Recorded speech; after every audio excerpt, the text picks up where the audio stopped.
Assalamualaikum warahmatullahi wabarakatuh. Selamat pagi untuk teman-teman kelas 12 TKJ. Semoga kabar kalian baik dan senantiasa antusias untuk melakukan pembelajaran secara daring. Sebelumnya, perkenalkan dulu, nama saya Maya Nur Cahyani. Saya dari Universitas Muhammadiyah Surakarta sebagai mahasiswa PLP 2 yang magang di SMK Negeri Jumantono. Di sini saya diberikan tugas dari Pak Purwanto, diberikan amanah untuk memberikan pembelajaran kepada kelas 12 TKJ pada mata pembelajaran teknologi layanan jaringan.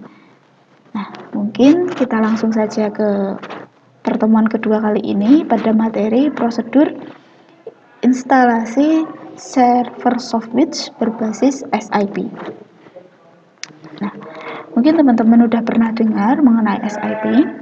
Nah, SIP, pengertian dari SIP sendiri merupakan Session Initiation Protocol yang merupakan protokol persinyalan pada layer aplikasi yang berfungsi untuk membangun, memodifikasi, dan mengakhiri suatu sesi multimedia yang melibatkan satu user atau lebih. Singkatnya, kita akan membuat sebuah server VoIP yang didasarkan pada sistem operasi Linux. Nah, di sini SIP sendiri berfungsi untuk sebagai pengatur sesi multimedianya. Kemudian sesi multimedia yang dimaksud sendiri meliputi suara, gambar, video, dan teks. Sehingga ketika kita membuat server VoIP, bukan hanya sekedar voice ataupun server chatting saja, tetapi kita bisa membuat server video call. Nah, untuk server atau protokol yang membuat server tersebut kita sebut dengan SIP. Nah, SIP di sini tidak menyediakan layanan secara langsung, tetapi menyediakan pondasi yang dapat digunakan oleh protokol aplikasi lain untuk memberikan layanan yang lebih lengkap bagi penggunanya. Nah, aplikasi pembangun server VoIP itu banyak sekali. Salah satu yang nanti kita gunakan yaitu kita akan menggunakan Asterisk. Kemudian protokol yang terdapat pada SIP itu antaranya ada 4, ada RTP, kemudian HTTP, kemudian ada MAC dan juga ada PSTN. RTP sendiri digunakan untuk mentransfer data secara real time. Jadi ketika kita melakukan telepon ataupun melakukan video call, nah itu dilakukan secara real time atau secara langsung. Kemudian juga ada SDP yang digunakan untuk mendeskripsikan sesi multimedia. MAC digunakan untuk komunikasi.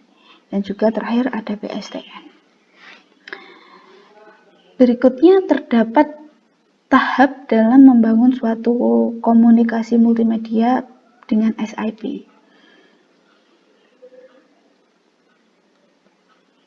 Berikutnya kita akan membahas beberapa tahap yang digunakan untuk membangun komunikasi multimedia yang terdapat pada SIP. Yang pertama kita ada user location. Nah, yang digunakan untuk menentukan lokasi pengguna yang akan melakukan komunikasi atau akan berkomunikasi. Kemudian yang kedua ada user availability yang digunakan untuk menentukan tingkat keinginan pihak yang dipanggil yang terlibat dalam komunikasi. Yang ketiga ada user capability yang digunakan untuk menentukan media maupun parameter yang berhubungan dengan media yang digunakan nantinya untuk berkomunikasi. Kemudian yang keempat ada session setup, ringing, pembentuk hubungan antara pihak pemanggil dengan pihak yang dipanggil. Dan terakhir ada session management yang meliputi transfer, modifikasi, dan pemutus sesi.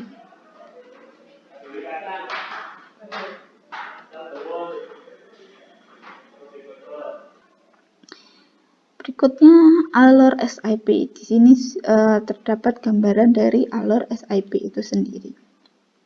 Bisa kita lihat. Nah, dalam alur SIP terdapat 6 tipe utama pesan permintaan. Yang pertama ada invite. Invite digunakan untuk mengindikasi jika ada user atau layanan yang sedang diundang untuk bergabung dalam sesi komunikasi. Kemudian ada ACK. ACK digunakan untuk mengkonfirmasi jika klien sudah menerima respon terakhir untuk permintaan invite dan hanya digunakan di permintaan request. Yang ketiga ada option. Option digunakan untuk mempertanyakan server tentang kemampuan server tersebut.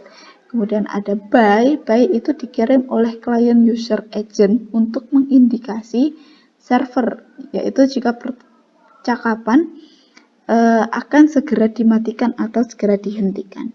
Dan kelima ada cancel yang digunakan untuk membatalkan permintaan yang sedang menunggu keputusan. Dan terakhir ada register. Register digunakan oleh klien untuk mendapatkan informasi kotak respon pesan berisi kode status dan informasi tentang kondisi permintaan. Nah, kode status yang dimaksud di sini terdapat 6 kode status atau kode registrasi.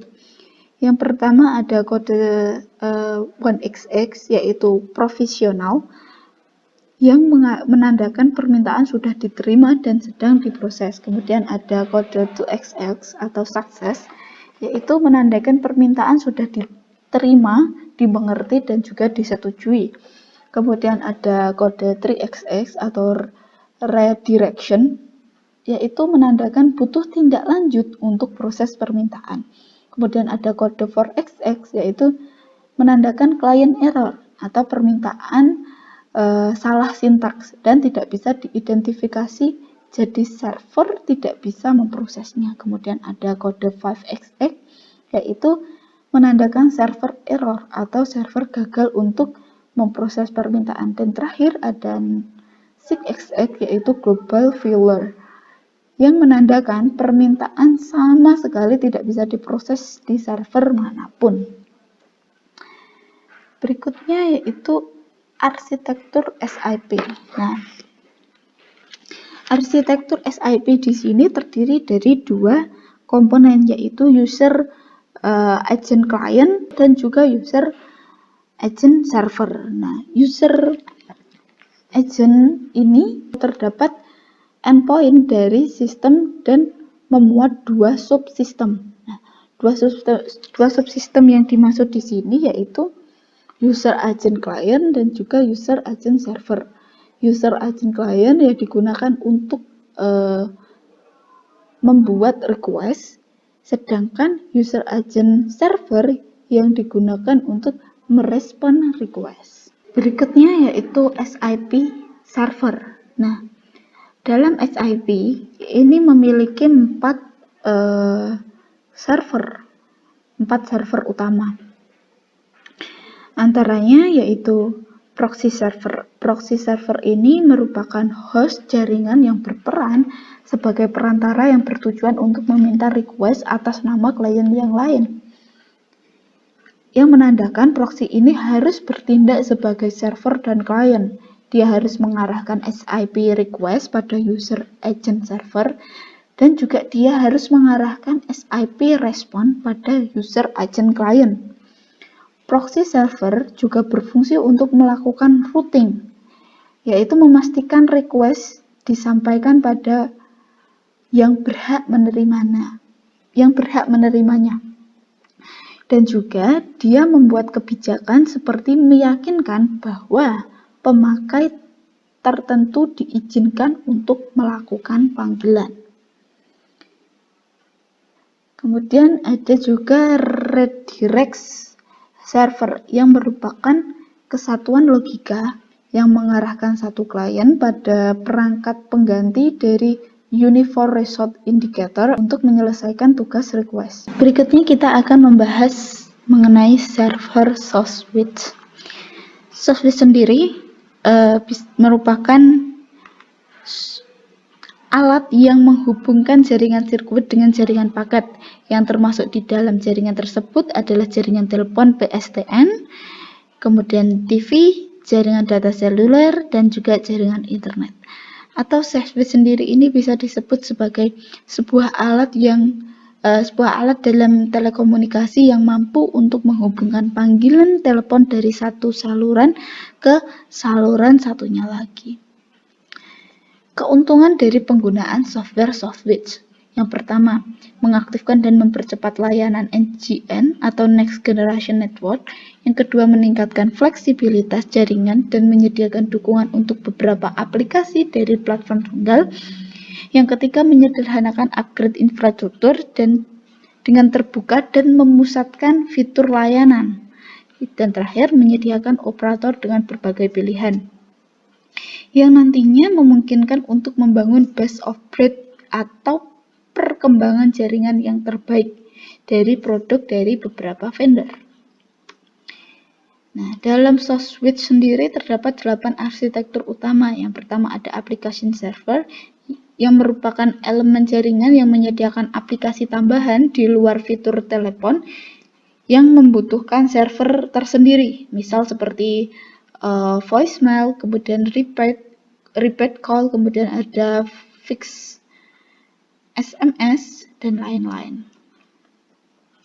Yang kedua ada fitur server, yang merupakan elemen jaringan yang berfungsi sebagai penyedia aplikasi fitur telepon. Yang ketiga ada media gateway, yang merupakan elemen yang berfungsi sebagai elemen transport yang merutupkan trafik dalam jaringan SoftSwitch dan juga mengirim atau menerima trafik dari jaringan lain yang berbeda, seperti PSTN, PLMN, dan juga jaringan akses pelanggan. Kemudian ada signaling gateway. Signaling gateway yaitu elemen jaringan yang berfungsi sebagai interface persinyalan dari jaringan SoftSwitch ke SS7, PSTN, atau PLMN. Yang kelima ada media server, yang merupakan elemen jaringan yang berfungsi membantu SoftSwitch untuk melakukan peresponan panggilan yang terjadi pada media stream. Kemudian ada juga operating support system atau OSS, yaitu elemen jaringan yang berfungsi untuk mendukung operasi dan pemeliharaan jaringan, seperti dia memanajemenkan jaringan, provisioning, kemudian billing, monitoring, maupun statistik. Kemudian yang ketujuh ada media akses yang digunakan oleh jaringan SoftSwitch untuk menjangkau pelanggan. Yang terakhir ada perangkat akses. Perangkat ini digunakan di sisi pelanggan untuk melakukan akses ke jejaring SoftSwitch. Perangkat akses ini dapat berupa kode yang berbasis paket IP, terminal analog, dan juga perangkat terpadu yang memiliki port analog dan juga data paket. Arsitektur fungsional. Arsitektur fungsional ini ada 4, yaitu ada call control dan signaling plane, kemudian ada service, kemudian ada transport point, dan terakhir ada management point. Kita masuk ke instalasi server SoftSwitch secara step by step yang berbasis SIP. Yang pertama, urutan instalasi SoftSwitch berbasis SIP itu ada 6. Yang pertama kita harus menyiapkan peralatan. Yang kedua kita ada instalasi Asterisk. Yang ketiga ada konfigurasi Asterisk yang nanti minimal sekali. Kemudian ada konfigurasi NMCOV, kemudian ada konfigurasi SIP COV, dan terakhir ada konfigurasi extension COV.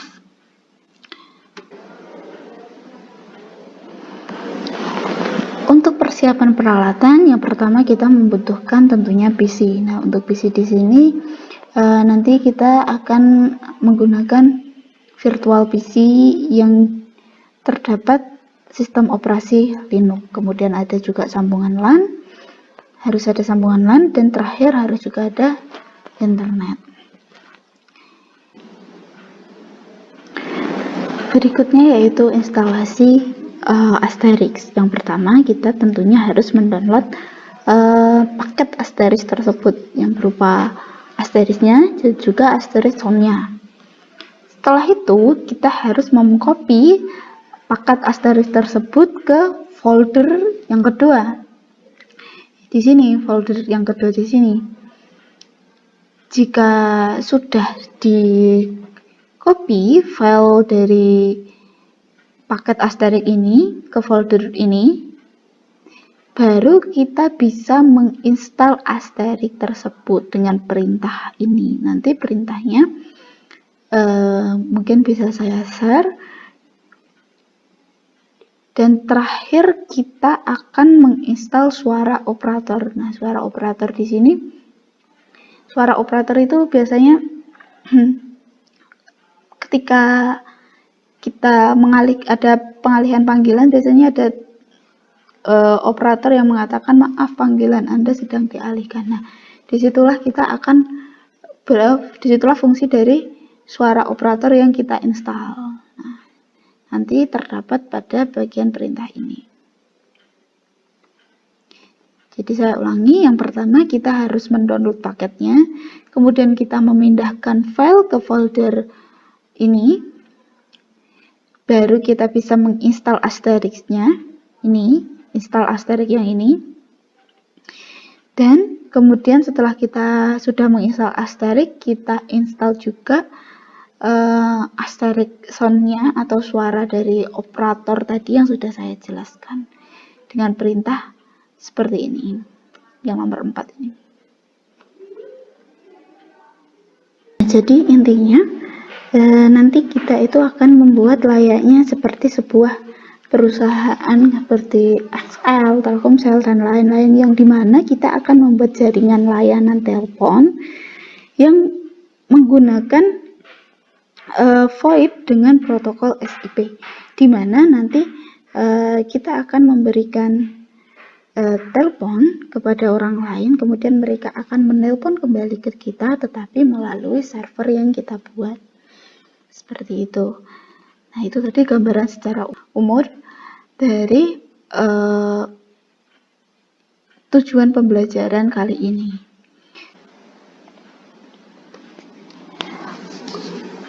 Berikutnya konfigurasi Asterix minimal sekali. Nah, jadi saya harapkan nanti teman-teman sudah familiar dengan beberapa file-file yang nantinya terdapat di virtual Linux maupun perintah-perintah yang terdapat di virtual Linux.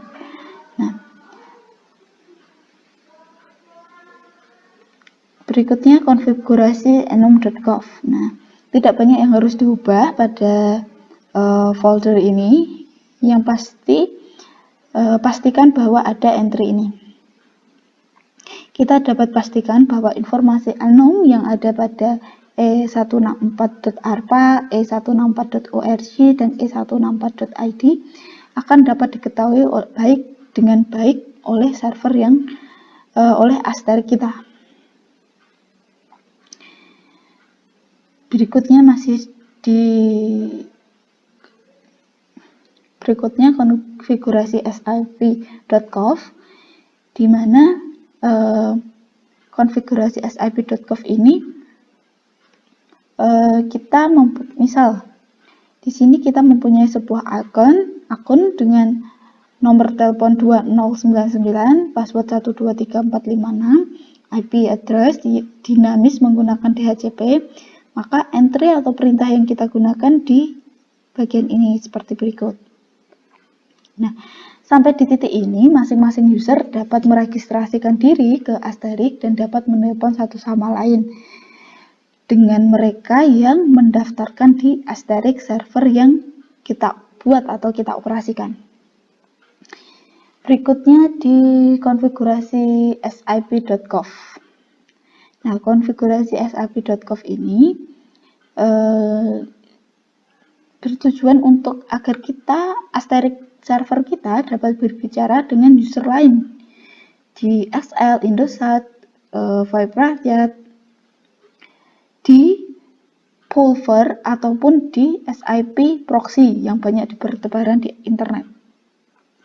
Sehingga untuk melakukannya kita perlu meregistrasikan diri kita ke SIP proxy server tersebut. Nah, perintah yang digunakan adalah seperti berikut. Nah, gambarannya seperti ini. Nah, dari dalam tabel ini terdapat user 1234. Nah, user tersebut merupakan Asterix server yang kita operasikan. Sedangkan user 2345 2345 itu merupakan user dari SIP proxy yang login ke sana. Nah, kemudian di sini juga ada password. Nah, password di situ ditulis password. Kita misalkan seperti ini.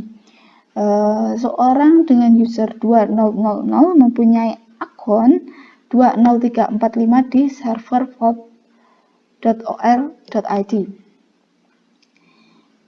Usernya 2000, akun di SIP proxy-nya 20345.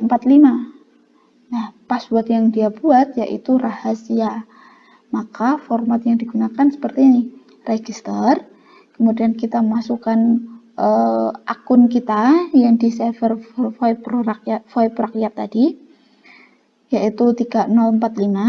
Nah, baru kita berikan passwordnya yaitu rahasia @voiprakyat.r.id, baru kita masukkan user 2000. Nah, ini user dari Asterix server yang kita operasikan. Nah, dengan cara ini maka ada panggilan VoIP rakyat ke nomor 20345 yang akan langsung ke forward ke nomor 2000 di SIP server yang kita gunakan. Berikutnya yaitu konfigurasi extension.conf. Nah, konfigurasi ini terdapat pada file ini. Nah, yang digunakan berfungsi untuk kita dapat mengatur apa yang harus dilakukan oleh Asterix jika menerima sebuah panggilan. Jadi mungkin kayak perintah hangup, kemudian ada dial dan lain sebagainya. Nah, cara membacanya yaitu jika ada orang yang menelpon ke extension 20xx, maka langkah satu yang harus dikerjakan adalah dial extension tersebut menggunakan SIP. Kemudian ditunggu 20 detik. Nah, jika tidak diangkat, maka time out. Nah, jika sudah time out, maka masuk ke algoritma berikutnya, yaitu langkah 2, yaitu harus dilakukannya hangup.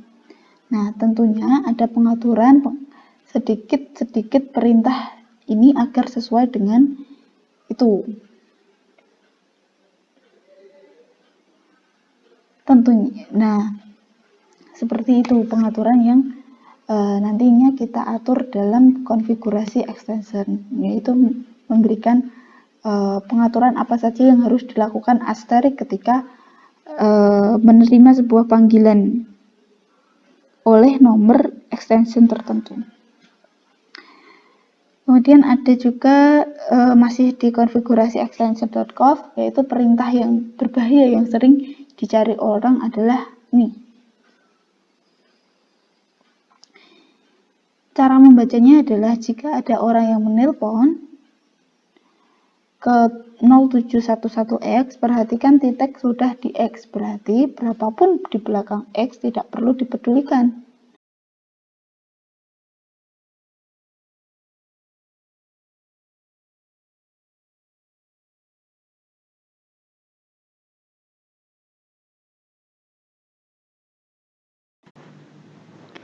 Mungkin itu materi yang dapat saya sampaikan.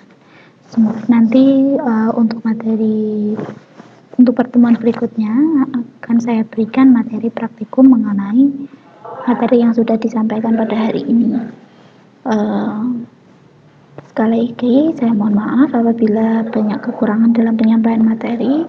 Semoga apa yang saya sampaikan bermanfaat. Billahi taufiq wal hidayah. Wassalamualaikum warahmatullahi wabarakatuh.